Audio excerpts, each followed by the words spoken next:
Welcome in the latest episode of Five on the Floor on the Five Reasons Sports Network. Thanks for joining us on your favorite podcast app. We're on Google Podcasts, we're on Apple Podcasts, we're on Spotify, we're on Podbean. We're also on Dash Radio every single night on their Nothing But Net channel at 7 p.m. Also, check out the Five Reasons YouTube channel as well as FiveReasonsports.com. Make sure you spell that one out. That's our no paywall website with all the content on all of the local teams. Also, check out the great sponsors of the Five Reasons Sports Network. That includes our friends over at Biscayne Bay Brewing, the official beer of the Miami Marlins, but also of Five Reasons Sports. Make sure you ask for it by name wherever you are. They're in Publix, they're in Whole Foods. They are also in a lot of restaurants here locally and in town. Try the Tropical Bay IPA, the Marlins Lager, and all the other great beers of the only independent brewery in South Florida. That's Biscayne Bay Brewing. And now, tonight's episode. 1, 2, 3, 4, 5 on the floor.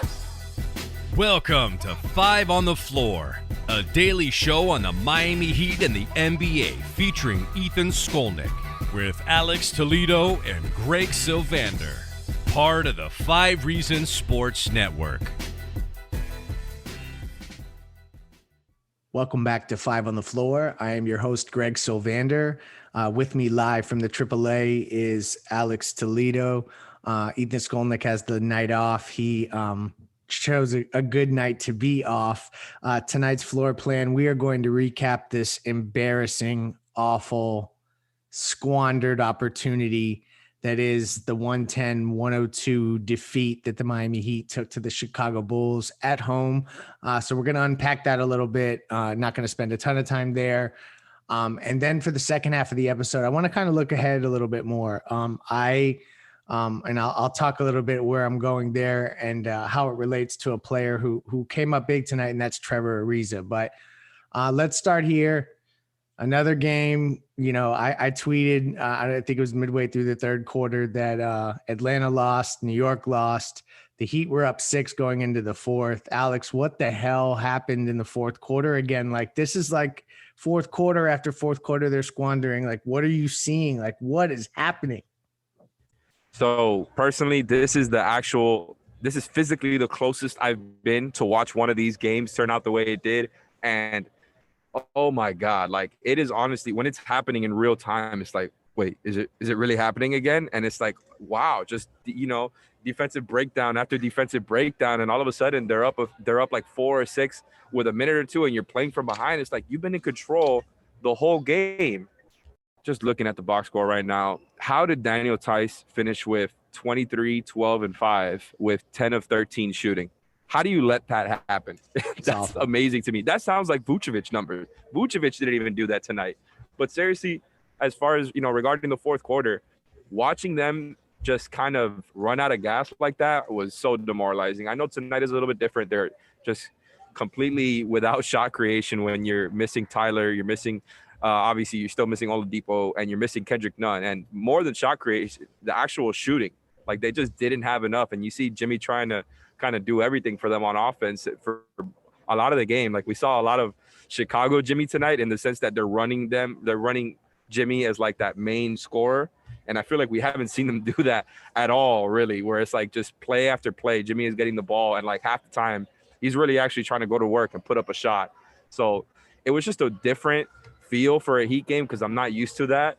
And it felt like they were in control the whole game. So I just don't understand how this happened again. You got the Hawks to lose tonight. You got the Knicks to lose tonight.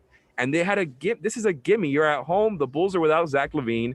And you just throw another one away. Like, it is honestly surreal that they've done this so many times this season. I've literally lost count.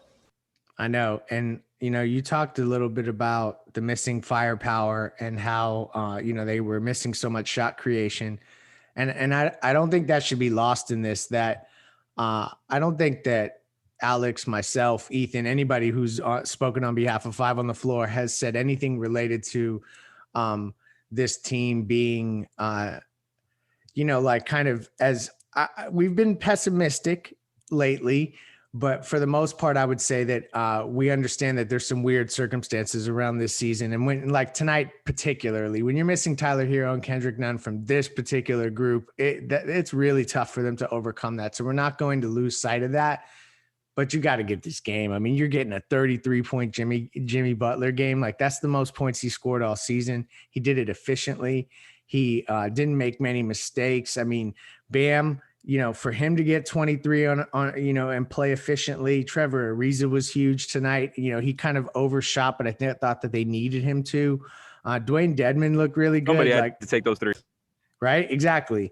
Because Duncan, I don't know if he left with the bubble guts or what exactly happened there, but so I don't want to lose sight of that they were missing guys, but you're right. Like, to lose this one, like, I know we talked about all these games that have been the worst loss of the season. I'm not ready to go there. Like, let's stop waxing that entire, it's become mainstream, right? Yeah, correct. Exactly. Like, we need to go back down to the underground. We'll come up with the next catchphrase. We're just traumatized, man. On. Like, there's so many bad losses. Yeah. And my God, they really missed Duncan tonight. Like, at the end of the game, man, the offense, watching it try to churn out looks at the end of the game, it was really brutal. Like, I like I said, like you said, the consequences of not having all of these guys there, it's obvious. But it's just like, man, Jimmy and Bam both scored efficiently. Even though they both had to step up, they both did their thing. You obviously, like you said, Ariza stepped up and took more shots.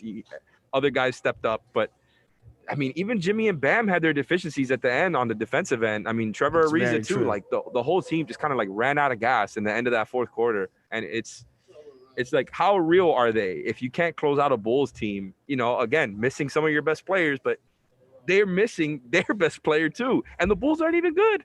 No, it's so true. And then, when you look at the rebounding disparity, this is you want to talk about common threads. We can talk about the injuries and the weird seasons and the bubble and the fact that the Heat played so long and they didn't get enough days off and all these different things, and the shooters not shooting as much. This consistent thing where you're getting your ass kicked on the boards by 17 tonight, 51-34 rebounding edge. Like, what is happening? This is that's fundamental stuff. And I don't know how they fix it, because the way that Dedmon has played and the shot in the arm that he gives this team in such short minutes, 11 minutes, and he was huge tonight. There's a part of me that's like, why are we not trying Dedmon and Bam? And I understand that there's defensive implications to that with switching and things and like offensive.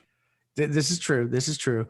But I just feel like, and I guess with Duncan out tonight, you really couldn't afford to go with those two bigs that way. So this may be the bad example, but the way that they get out rebounded and manhandled on the boards, I just don't see how they're going to address that unless they find this unicorn player that can go next to Bam as a stretch four that also can rebound. Or you get a Russell Westbrook type player who can get 14 rebounds from the point guard position, because otherwise you're getting out rebounded night after night.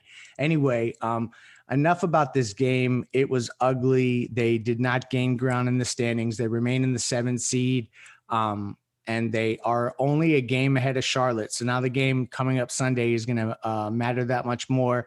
We're going to go to break. When we come back, I want to talk to Alex about a look ahead to free agency, a player who played well tonight against Chicago, and some options on retaining Trevor Ariza. We'll be back to our episode in a second. Before we do, I want to tell you about another great sponsor of the 5 Reasons Sports Network, and that is the Seltzer Mayberg Law Firm. They're located right there in North Miami. You can find them at onecalllegal.com. That's ONE, calllegal.com for any of your legal needs, whether it's immigration, it's divorce, but particularly if it's personal injury, if you've had a car accident and you need help with it, they are the people to reach out to. Reach out to Eric and Cassandra and Mendy and David and all the great people at Seltzer Mayberg. Again, they're right there on I-95 or right off of I-95, just before the Golden Glades interchange. So again, it's the Seltzer Mayberg Law Firm at onecalllegal.com. Welcome back to the latest episode of 5 on the Floor. So we've recapped the Chicago Bulls. I almost cussed there because that's how ugly this has been. The Chicago Bulls, Miami Heat, just awful performance coming out of the sour taste that I had in my mouth from the fourth quarter of the first matchup. And then now, the way that this game ended, I'm done talking about it. I'm over this. There's a part of me that is ready for the season to be over with, if we're really being honest. Yep. So I'm looking ahead to free agency. This is where I go. When the action is not fun, I look to the transaction. And tonight, Trevor Ariza, in 34 minutes, and we're seeing this increasingly. Spo's trusting this dude. He looks like he fits here. He's kind of like a Jay clone in certain ways, but almost sometimes brings things that I like more than what Jay brought at times. If he's shooting well, I guess is the caveat there with Ariza. Tonight he had 18, 6 of 14. He seems like to be at the right place at the right time defensively. He fits next to Bam. Alex, first, I guess I want to go X's and O's with you here. Do you think the Heat's going to prioritize cap space in a way that's going to fill the position with a player better than Ariza? Should we be expecting kind of this Trevor Ariza, Jay Crowder plug and play kind of player next to Bam as we go forward? Like what is your hunch going into this summer? I think that's Spo's preference, the latter. I think having a guy like Ariza at that 4 spot is kind of what Spo is comfortable with. And I mean, he started him so quick when he got here. Like, it didn't take very long. And I said when that trade was made that I wouldn't be surprised if, like, it was kind of a redo of last season where Ariza starts in the playoffs. That was not the case. He started right away. And to me, he's looked awesome. And I know we talked about it in other shows. I just think he is a perfect fill-in for that Crowder role and can do more on the defensive end, in my opinion, because of his long arms. And, you know, he's got great IQ on that end, can keep up with a guard on a switch better than Crowder could. And, like, he is awesome at reading the defense. He's very, very good at that. And, like, he's gotten used to picking off those steals when the Heat trap and kind of force the offense to make a skip pass to the corner. Ariza has gotten really damn good at timing those steals, just like Jimmy and Bam have. And he is, to me, elite on that end, right? Maybe not all NBA level, but as far as a role player, especially somebody who's 35 years old, like, you could not have found a better pickup for the role that they needed than Trevor Ariza to me. Like, I just think he fills out perfectly for what they need. Now, obviously, you wish that he could do a little bit more offensively. You wish that the shot was a little bit more consistent, but I don't really worry about it. Like, I just think, to me, on offense, his role is to be a spot-up shooter, and occasionally when they close out hard, you know, to kind of collapse to the rim and find the next guy. But that's pretty much all he has to do. I just think he's great on defense. He's good enough on offense. And I would be surprised if they didn't re-sign him. I think you talked pre-show, like, maybe they split the mid-level with Ariza and somebody else, or Ariza and maybe Ngora, to try to, you know, bring some guys back that they want to. And I think that's probably the move, especially knowing that they're probably going to have to use the cap space on a guard. And I just think, first of all, I don't even know if there will be anybody else there on the free agent market that would be a better option at a better price than Ariza is. I'm all in on bringing him back, man. Yeah, no, I'm leaning in that direction too. I mean, I think probably ideally, especially when you see Iguodala, that probably won't be back. The writing is on the wall there with his option and stuff like that.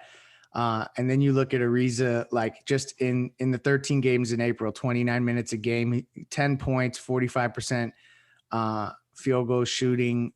He's shooting 43% from 3 on 4.5 attempts. Like, if he brings that back next year and you're splitting the mid-level between him and Goran, that's a scenario that we talked about pre-show. I think that's a great way of filling out this roster with some veterans that kind of fit the right roles. So I think that's totally viable. I'm with you. I like the idea of, I don't think that Ariza at this stage is going to command the entire mid-level, even on short years. So it's a situation where I think you will be able to get more than one player with that exception. And that's huge for Miami because they also have the biannual that they saved to use next summer. So forgot about that. I'm all in on Ariza staying in Miami. I like the fit. I feel like off the bench, he's plug and play. So I'm there. I'm glad that we're aligned on something. So that's really what we're going to end the show on there. I think that we are aligned that Trevor Ariza should be back, but he's not solving these problems long-term. There's a lot more to fix. Games against San Antonio, Cleveland, and Charlotte the rest of the week. You'll have podcasts, streams, and everything else, and probably a lot of angry folks on those YouTube streams after losses like tonight. But thanks for listening. Have a good night. 7 of 36 from 3. Thank you for listening to the 5 on the Floor on the 5 Regional Sports Network.